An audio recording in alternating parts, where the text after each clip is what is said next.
hinahanap kaya nawawala. Sa pagtaka ko, ang simulain ng kritisipong pelikula ay sa mga popular ng simula ng mga akademiko, ng mga akademikong malikhaing manunulat at scholar tulad ni Labien, Nick, Petronilo Daroy, Sagani Cruz, Rio Alma. Kasama may mga periodistang sila Nick Boquin at Pete Lacaba. Popular talaga ang language dahil maglalabas sila sa graphics, mga magazines at wala pang journals ng mga panahon na yun. Ito ang dekada 1970 at nabanggit naman ni Nick na may pagka-emic daw itong ganitong klaseng analysis na ang bulwak ng nasyonalismo at Filipinisasyon sa pambansang kalakaran ay nagudyat ng paghahagilap ng pagka-Filipino ng dayuhang angkat na media ng pelikula. So hindi man siya devoid talaga ng very specific historical context na walang may nationalist project talaga.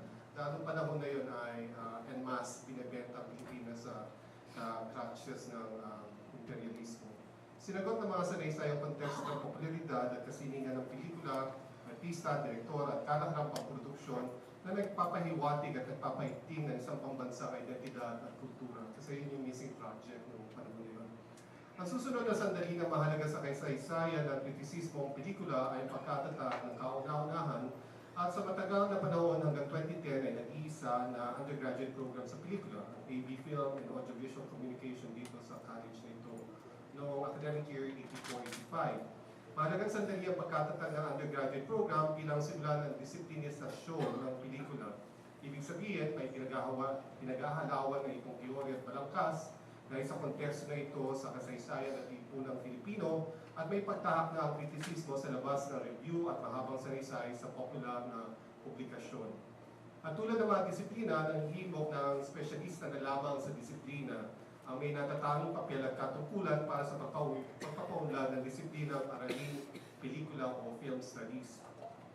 Pero hindi nangyari ito, o hindi pa nangyayari ito. Sumpa ng media ng pelikula na lahat na nakakapanood ay may otoridad na mapagbigay ng kanyang kuro-kuro sa pinapanood na palabas ng publiko ay otoridad ng kanyang karanasan bilang manunood. At walang ipinagkaiba ito sa teritorialisasyon ng mga kritiko sa iba't ibang disiplina sa humanidades at social sciences na tumahak din sa landas tungo sa pagpapalawig ng pelikula hindi bilang isang disiplinang pampelikula na may panuntunan, kundi sa kanilang mga disiplina at espesyalisasyon. Sa isa kong binasang papel tungkol sa bakit kapit sa Patalin sa Philippine Studies Conference sa Hawaii, noong 1990s, iritadong binanggitan na kinig na historiador na kolumnista sa dyaryo, nag-iisa lang naman siya, bakit kailangan ng mataas at na pagsusuri sa popular na media at pelikula, bakit hindi na lang daw tayo makontento o maligayahan sa panonood ng pelikula. Noong 1990s pa lang, hindi nakikita lehitimong disiplina ang araling pelikula. Kaya rin naman ang undergraduate program sa UP noon at ngayon ay mas kilala sa pag-produce ng filmmakers kaysa film scholars. Sa katunayan, sa halos 30 taon ng programa, may 30 libro lang, lokal na libro lang ng pelikula ang nalathala.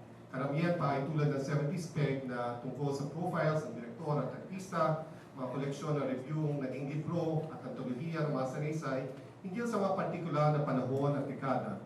Wala pang naabot na critical na antas ang kritisismo pang pelikula. Wala pa rin naabot na critical mass na antas. Tila'y sinasaad dahil popular ang media ng pelikula, kailangan ay popular din ang paraan ng paglalahad ng teksto at konteksto nito. Kaya pangunahin dun sa dito ay dyaryo, magazine, libro, at ang kasalukuyang pamamayagpag ng diskurso ng pelikula sa internet. Sa ang isang sumunod na sumpa ng kritisismo pang pelikula ay ang internet at ang pagsulpot ng figura ng film blogger. Kung ika nga ng isang indie filmmaker na the indie director is the new rock star, ang retrospektibong posisyon ng film critic ay nagkaroon ng higit na social at cultural capital sa internet. Mas mabilis silang magsulat at may kalakaran sila sa pagsulat na may apila sa mga 35% ng mamamayang may internet access. Kalakhan, kabataan at gitnang uri. At kung nagsusulat sila sa Ingles, napabasa sila sa mundo ng art film festivals at naimbitahan sa press junket at film junket kundi man maging jury sa mga ito. So ganun yung kanyang cloud. Ang kalakaran ng pagsulat ay may gaan at maraming patutsada na wala naman sa mismong pelikula, pero sa konteksto ng gitnang ulit virtual na public na intellectual na nagsusulat at ng karanasan nito sa panonood at pagsusulat, kundi man sa kanyang gitnang uring buhay. Ibig sabihin, parang talagang tweet talaga itong mga blogs na ito, reviews, supposedly reviews ng pelikula, para mag-generate lang ng buzz, ng appeal, or ng hits, or likes kung nasa Facebook. Ang epekto ay panghihimok ng higit sa gitnang uring mambabasa at komentaryo kaysa masusing pagsusuri. Topical lang, pero wala naman layo ng blogger na magpalalim labas ng sarili nilang comfort zone at sa artikulasyon nito ng like o unlike sa mga pelikulang sinusuri. Ang buto ng pagsusuri sa blogs at paging sa mga kritikong hindi galing sa disiplina ng pelikula ay naratibo.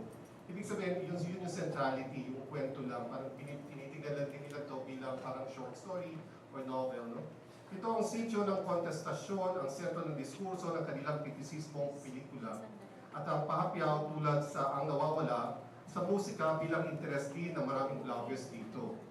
At ito naman ang peg ng film bloggers aka critics. Ang siya ring tumapay-balot sa isa pang quasi kundi man pseudo-intellectual na internet publication na Manila Review na makuhap din batay sa wakasan ng interesadong intellectual sa Facebook. Kung nakikita nyo itong mga discussions ito, laglagan talaga. Hindi siya simpleng malinis na laglagan or based sa principles, laglagan ito sa burak. Ito sa controversial spektakulo ng mga so-called intellectual na lumelevel sa politikan kapag umiistima ng puna ang kritisismo. So yun na yung pinaka-reputable at yun pa din ang level ng discussion. Sentrong metodo ni Walter Benjamin ang reflection na siyang nasa titulo ng dalawang koleksyon ng mga saraysay nito. Kinetiko naglalakad at nagmumuni-muni ang intelektual, pinagninilayan ang natatanaw o ang teksto sa konteksto ng hindi natatanaw, ang nawawala at ang dinawala, sa pagbibigay ugnay sa maliliit at mas malalaking diskursong kinapapalooban nito. Sa paglalakad sa syudad, ang mga katawan ay bahagi ng sertifikasyon sa global na kapitalismo at kung paano rin ito maakibat sa fantasya na mas moderno at mas postmodernong pagdanas. Pero isinasaad ang metodong reflection ito. Kung idurugtong natin ang sinabi ng mystery writer si Agatha Christie, sinabi niya, "One of the saddest things in life is the things one remembers." Ang paggunita ay sa malungkot at may pighati na pagdanas, so hindi siya dapat euphoric. Kung idurugtong naman ang sinabi ng isa pang matagumpay na babaeng manunulat si J.K. Rowling, "There was a brief silence in which the distant echo of Hagrid smashing down at a wooden front door seemed to reverberate through the intervening years." May distansya panahon ng dagundong ng alaala at pagninilay. Sa matuwid, walang nagninilay-nilay na hindi rumaragasa ang lungkot at bigati, maging ang dagundong nagmumula sa distansyang akalay kay layo at kay tagal na. Ang naging epekto ng pamamayagpag ng film blogging bilang pribilehiyong anyo ng diskursong pelikula sa kontemporaryong panahon ay ang pamamayagpag ng gitnang uring popular, yung definition of popular, bilang eksklusibong pagdanas, katulad ng sourcing ng indie films, art films, modalidad ng palitan, networks, referentiality ng panonood at iba pa. Ibig sabihin, very exclusive, hindi ito panlahat kahit na yung very definition na nagbabasa ka ng review na mas konti pa rin na nakapanood ay may pleasure in itself or an end to itself.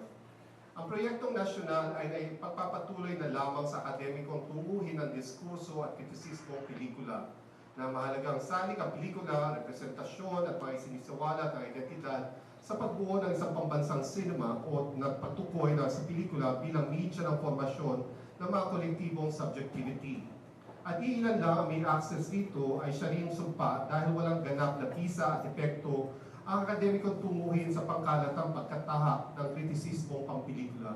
In other words, academe does not dictate the discourse of film criticism. It's really the blogs at this time. Ang tunay na namamayagpag sa intended na audience ng pelikula ay ang film bloggers. At sa pangkalatang direksyon tinahak ng kanilang blogs at internet writings ay tungo sa isang post-political, post-politics na diskurso. Sa reaksyon, back to me naman, sa reaksyon sa aking review na ang nawawala, pinost ni Vincenzo Tagle sa kanyang blog, why is he, meaning me, reducing the audience's response to the movie as simply a conditioned product of capitalist culture? His continuous claim that the movie is simply reproducing the value system Thus underlies capitalism ignores the humanity of the movie's story that transcends class boundaries. Universal themes such as the process of grievance, recovering from loss, and dealing with broken family were subtly developed, albeit in a setting unfamiliar to him and to Philippine cinema in general. Tinatanggal ang kapasidad, itong back to him, tinatanggal ang kapasidad ng pelikula bilang oratikong sining na ayon kay Juan Pepino lumilika ng simulation ng original na kasiningan pagtana sa edad ng mekanikal na reproduksyon.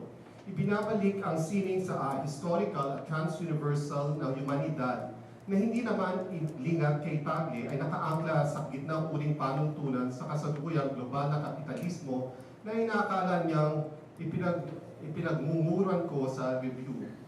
Review po ng ilang daang salita lang naman. So walang distinction talaga. Kapag review ito, parang nakataga sa bato. Samantalang ito yung fleetingness, kaya nga siya review. Kasi nung napanood mo yung pelikula, nung natapilok ka paglabas mo dito, ito ang frame of mind mo. So hindi siya something quite definite and timeless. No?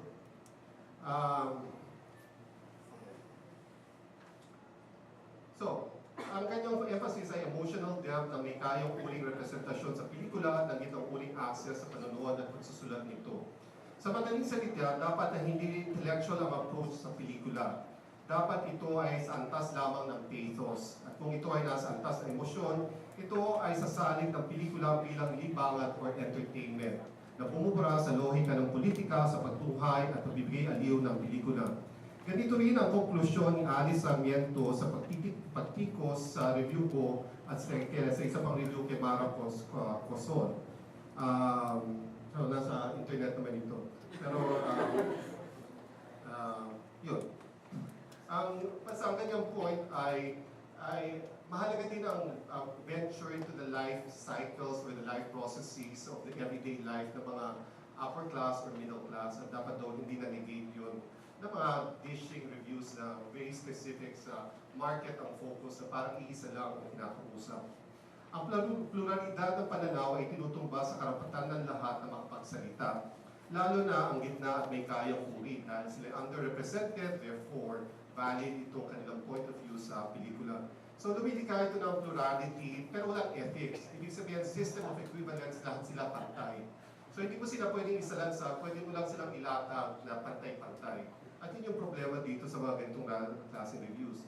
Ito rin ang tinutuligsa ni Sarmiento na market segmentation sa pelikula na siya hadlang sa pag-unawa ko at na marami pang iba sa direktor na si Maria Mora na siya na namang pagbibigay diin sa historicidad at trans-universality ng panunood at pagsusulat ng pelikula.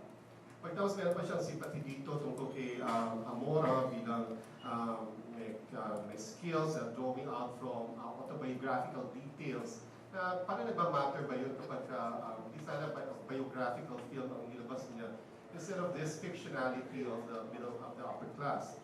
Kapit sa biographical, si Sarmiento at sinipat pa ang paggamit sa lente ng pagsasalita sa ngalan ng inaakalang publiko ang siyang naging sabit daw namin sa mga review na sinulat. At heto ang hugas kamay na pagsusuri ni Tagle, Coson at Sarmiento. Ang pagtuturo ng kamay na ikinakahon ng pagsusuri ng pelikula para sa mga walang may access sa panonood nito sa isang banda at sa kabilang banda naman ang pagbura ng pinipribileyong nilang mismong gitnang uri na tinampok sa pelikula ay isa lamang din sa uri ng salipunang Pilipino at kung gayon, may karapatan din mapanood ang mga buhay nito. Kasi sino ba nakapanood ang Nawawala o The Animals at iba pang mga pelikula na ito? Tayo-tayo lang din naman, di ba?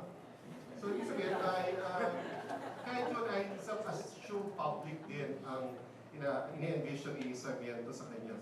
Sinipin ni Sarmiento si Benjamin para patuloy na tuligsahin kami. Each sphere of life has, as it were, produced its own tribe of storytellers. Bilang papuri kay Carmine.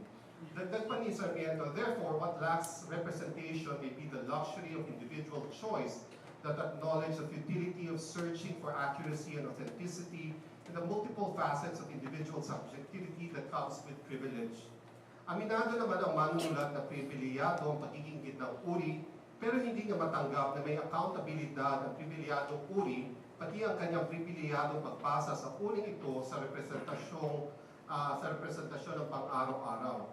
Hindi ba't ito rin ang nais ipabatid sa kalakaran ng hegemony na dumudulog na can't we all get along, kundi man tanggapin na lang ang kanya-kanyang pwesto at designasyon sa historical na lipunan.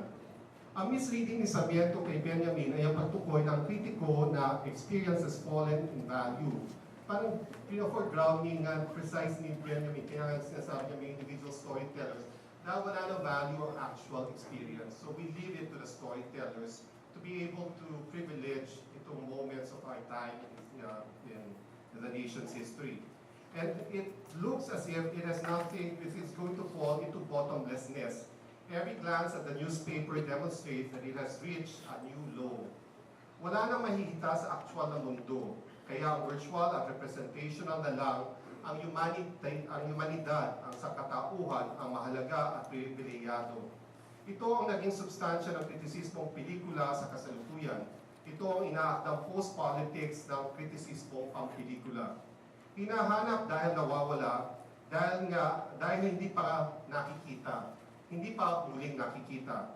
Hinahanap dahil may halaga, at ang pagpapahalaga ng politika sa kritisismong pelikula ay siya magtatagpo sa hinahanap at sa naghahanap. Maraming salamat.